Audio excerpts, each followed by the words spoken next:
Welcome back to the Metro on WDET, Detroit Public Radio. I'm Robin Vincent. And I'm Tia Graham. And every Monday on the Metro, we talk with the Detroit documenters because they cover important meetings, but they also support residents.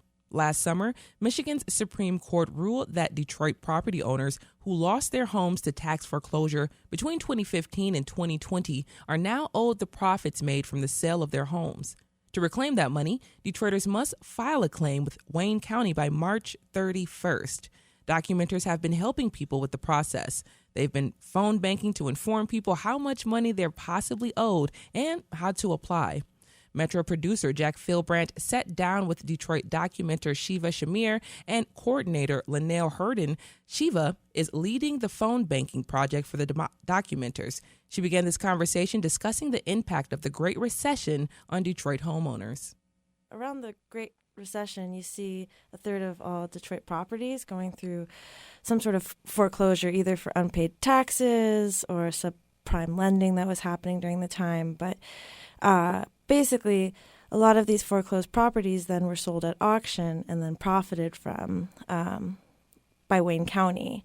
And so there was a Michigan Supreme Court ruling that said that it was unconstitutional for the county to retain these profits. And so now we're facing a March 31st deadline to contact up to 2,700 Detroiters who were impacted and let them know that they're owed this money. A lot of this is coming from, like, if, for example, they owed $3,000 in property taxes and they were foreclosed on, but then the county went and auctioned their home for like $11,000, then that person is owed $8,000.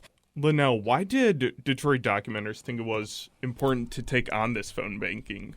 Yeah, I mean, why not, right? We have so many documenters at any given time. There's more than 100 Detroiters trained and ready, willing to get involved and help each other in this work. And so, that's what we're here to do. Shiva, while this is a very serious project, there is also a lot of fun involved. Neighbors getting together in one spot, hanging out, and really just helping each other. Yeah, it's really incredible seeing community come together for this cause.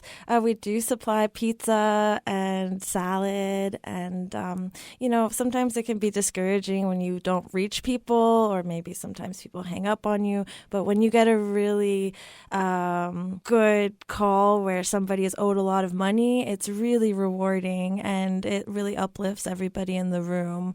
We display on a dashboard the number of contacts we've made and how much money that's going to result in. And a lot of the times, we'll see upwards to like $350,000 to $500,000, One of the really interesting things, too, about the project is the important role and information that these community members can play when it comes to connecting with people. Can you talk about kind of that community role? I think it's really impactful when you get a call from somebody who is a volunteer versus a call center or a robocall.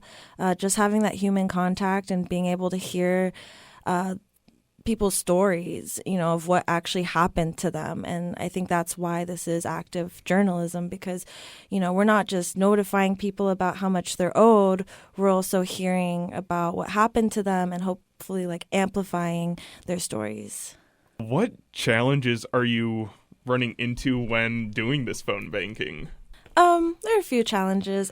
Finding the right contact information. Initially, we were only provided addresses and the names that were on the deeds at the time of foreclosure.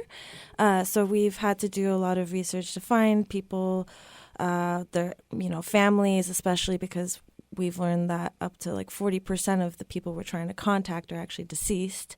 So that's been a challenge. But then also a lot of people thinking we're scamming them because, we have these phone banking events where we're contacting people and telling them they're owed money from Wayne County, and it could sound like it's too good to be true.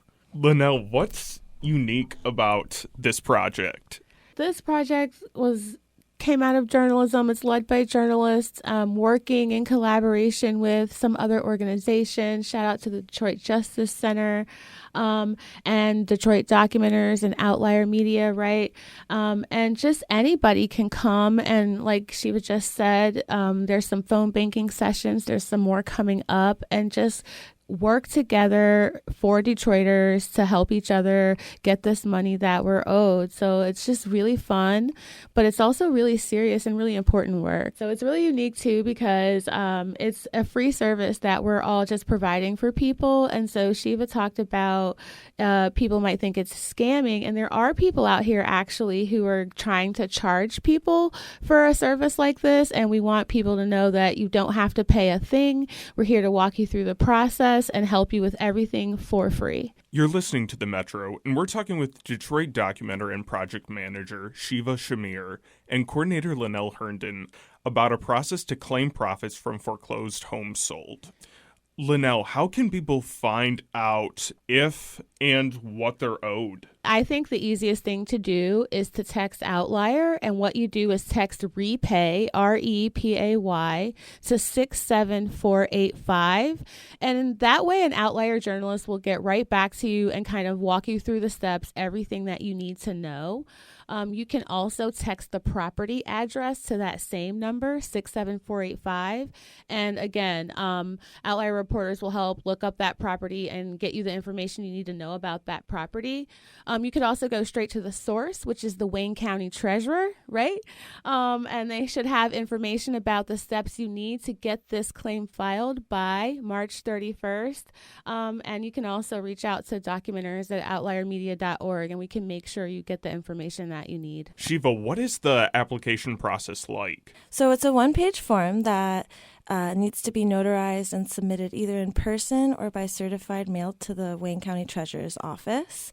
A lot of the times people don't have information on their properties that were foreclosed on. We are assisting with finding some of that information and making sure that they can submit the form on time.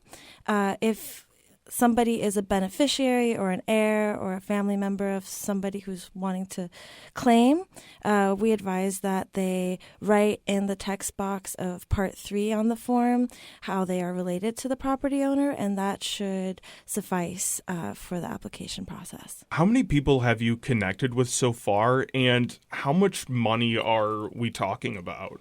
So we've had a lot of outreach attempts, about 1,800 with no repeats out of the 2,700 that we're trying to reach. But out of all of that, we've only had successful contact with 324 people as of now.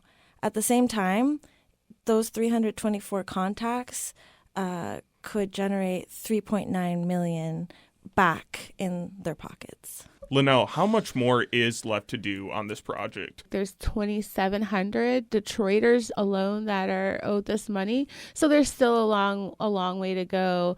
And what I was going to say was, it's cool to see Detroit documenters work in this way, because there's the community events that anybody can join that are going on March 19th and March 26th. But also, in addition to that, every week we have 12 to 15 documenters sitting down together and making these calls too.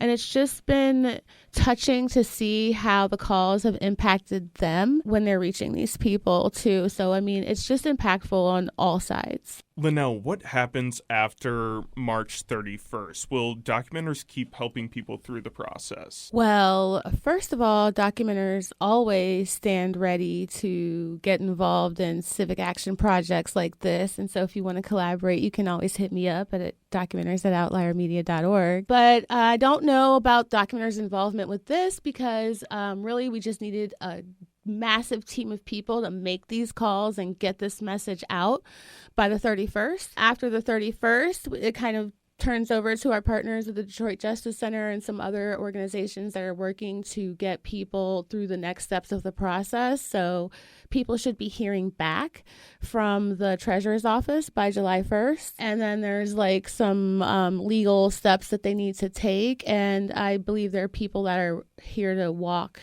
people through all of the steps. We don't expect any money to actually return to anybody before fall. Shiva, can you talk about some of the upcoming events and how people can get involved in this project? Yeah, so we have a couple of phone banking events coming up leading up to this March 31st deadline. Both of them are open to the public. You can volunteer, but we also offer compensation for your time. They're going to be held at Central Detroit Christian. That's 1550 Taylor. We are also going to be holding a submission event at Joseph Walker Williams Rec Center. That's 8431 Rosa Parks. That's going to be on March 28th, so the Friday before the Monday, March 31st deadline. Notaries are going to be available, and there will be a representative from the Treasurer's office, so it will be an accessible one-stop submission event. Because currently we do provide resources for people in terms of places they can go to get free notary service, but as most people who've ever had to go to the treasurer's office know, parking is sometimes difficult. It's downtown, it's in Greektown. So this is a way so that, people can have accessible parking. If they have other accessibility needs, hopefully we can meet them where they're at and make sure that they get these forms in on time. It's going to be a long process, but at the same time, this is the first crucial step, is to submit this form, because otherwise this money is going to be absorbed back into Wayne County's budget, and it's owed to people who lost their homes. That was Metro producer Jack Filbrandt talking with Detroit documenters Shiva, Shahmir, and Lynelle Herndon. They're phone banking before the March 31st deadline to get tax foreclosure profits back into the hands of residents. And if you need help finding out what Wayne County may owe you, you can text REPAY to 67485. An Outlier Media reporter will help answer your questions. Information is also available on the Wayne County Treasurer's website. And we'll be linking to Detroit Documenters Volunteer. Sign up for phone banking at WDET.org if you want to get involved.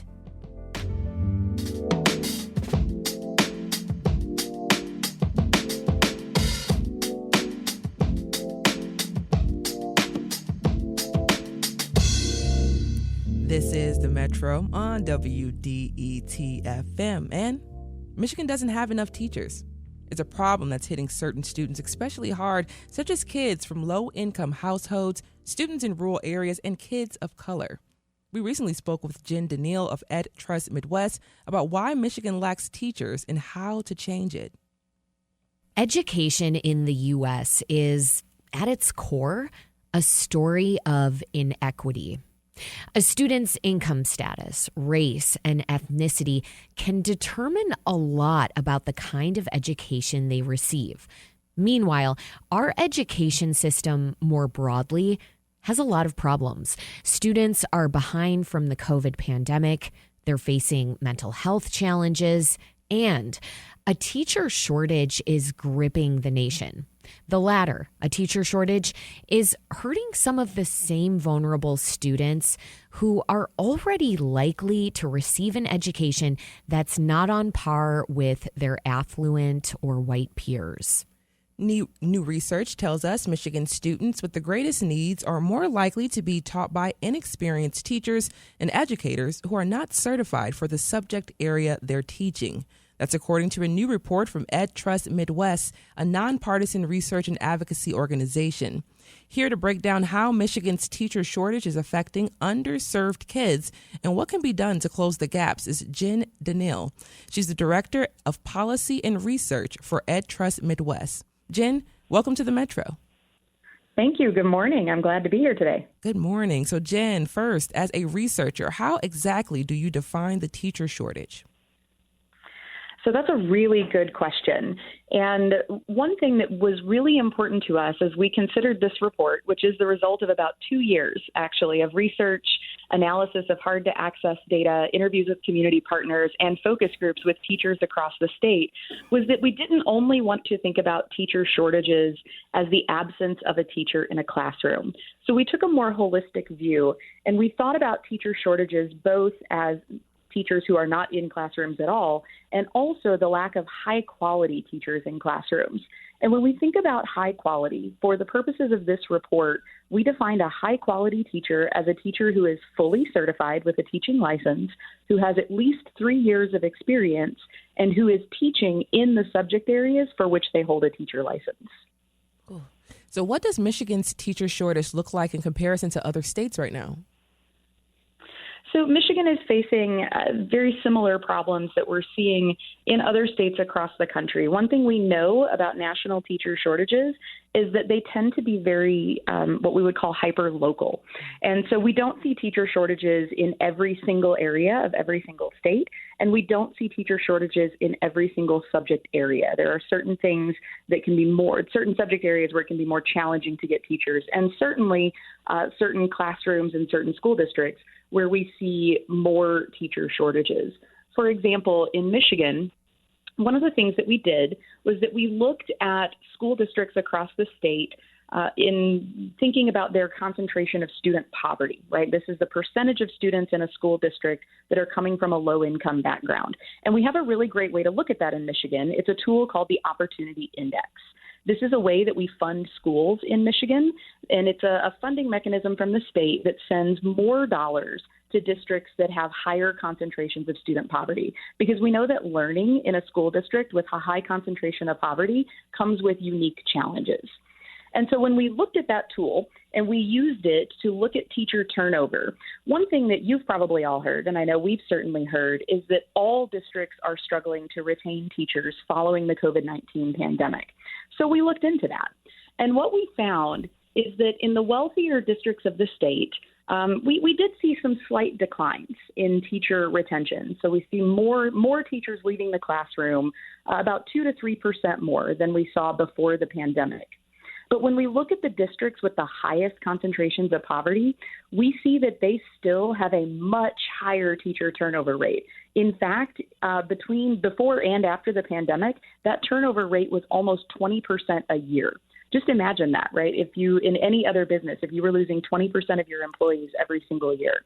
So while it is true that it's harder across the board to retain teachers now than it was before the pandemic, it's still much harder in those districts with the highest concentrations of poverty than it is anywhere else in the state.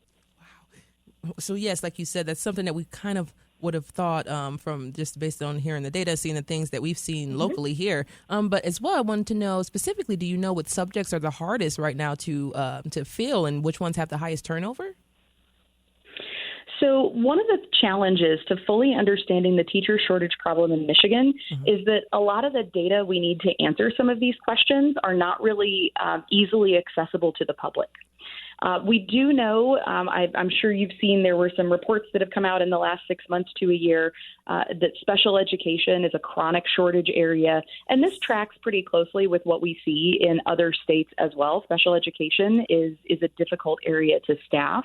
But really, to have a more specific answer to that question in Michigan, we would just need to have somewhat better data than we have available right now. Thank you. So the pandemic was a factor, like you just said. What else is contributing to the teacher shortage? That's a great question. And that was a big thing that we asked teachers when we held these focus groups. So we talked with teachers from different geographic regions all over the state, and they identified a lot of things. You know, they talk a lot about how all those challenges you mentioned at the beginning in your introduction, talking about the challenges of the pandemic and catching kids up academically and dealing with the socio-emotional issues that have come about as a result of the pandemic. But one thing that came up over and over again is that teacher salaries are a problem. That teacher salaries are not keeping pace with inflation. And in some cases, teacher salaries aren't even providing enough really to sustain a family. In fact, we had one teacher who I think really succinctly summed up this whole issue when they asked in one of the focus groups, why would you go into $50,000 to $80,000 in student loan debt to become a teacher when you're going to qualify for a bridge card? Wow. And that's a stark reality for too many of our teachers. In fact, there was a great study that came out from EPIC at Michigan State University within the last year where they looked at teacher salaries over time.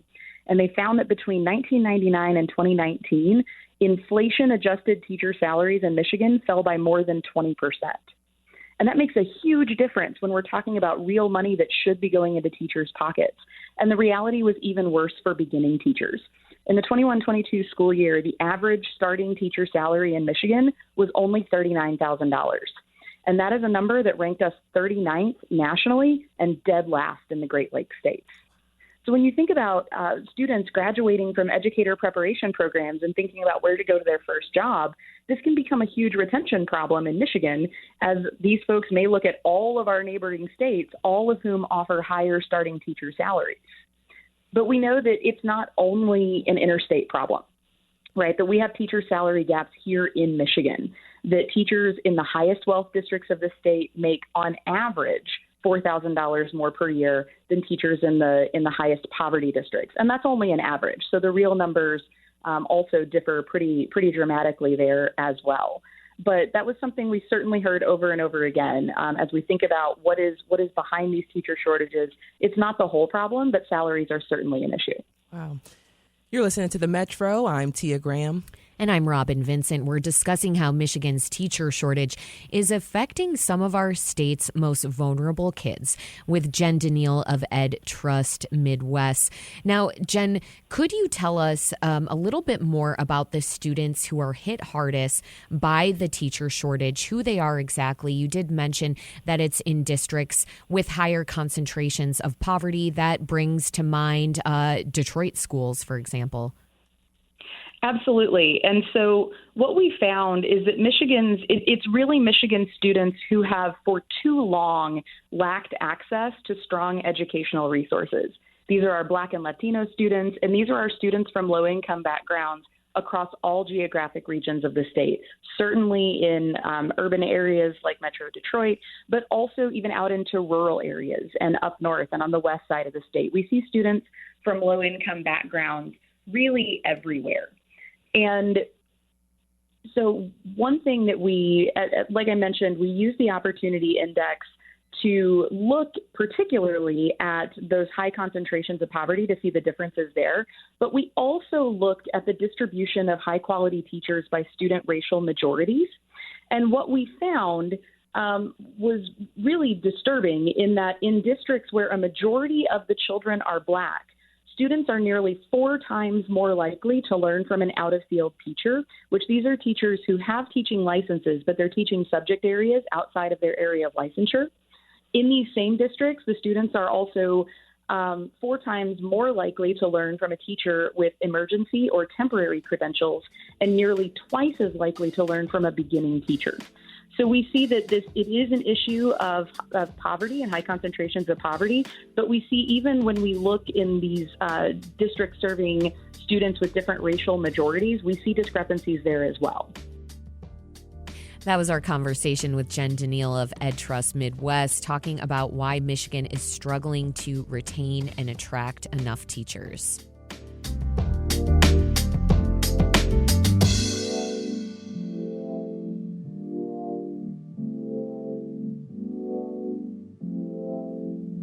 This is the Metro on WDET, and we do want to make a slight correction. Opening day for the Tigers is actually April 4th at Comerica Park against the Chicago White Sox. That first pitch is at 1:10, but opening day for the Tigers here in Detroit is April 4th. It most likely will be cold. Make sure you're bundled up. Maybe not, T. You know, I don't want to put that out there, but usually opening day is so cold. I'm just standing there like, go Tigers. Yay. With a little tear, one single tear just rolling down your cheek. From the WDET newsroom. A Democratic Michigan congressperson, Representative Haley Stevens, says President Trump's flurry of tit-for-tat tariffs could send the state into a recession. Now, the White House claims the levies will convince more companies to build their products in the U.S. But Stevens told CNN Trump's moves will hurt the state's auto industry and Michigan could lose a domestic supply chain for semiconductor chips. Stevens says she's meeting with people across the state about a possible run for the U.S. Senate next year, but hasn't declared her candidacy yet. Coming up at 11, Americans generate a lot of waste. On average, we're throwing away 5 pounds of trash daily. So how can we waste less? We'll talk to some Detroiters working to clean up our act, one of my favorite conversations we've had on the show. And up next, books are not as popular as they once were, but cookbooks, they're still hot, sizzling. Up next, we'll hear about the oldest known published cookbook written by a Black woman in Michigan. We'll be right back on the Metro. Stay right there.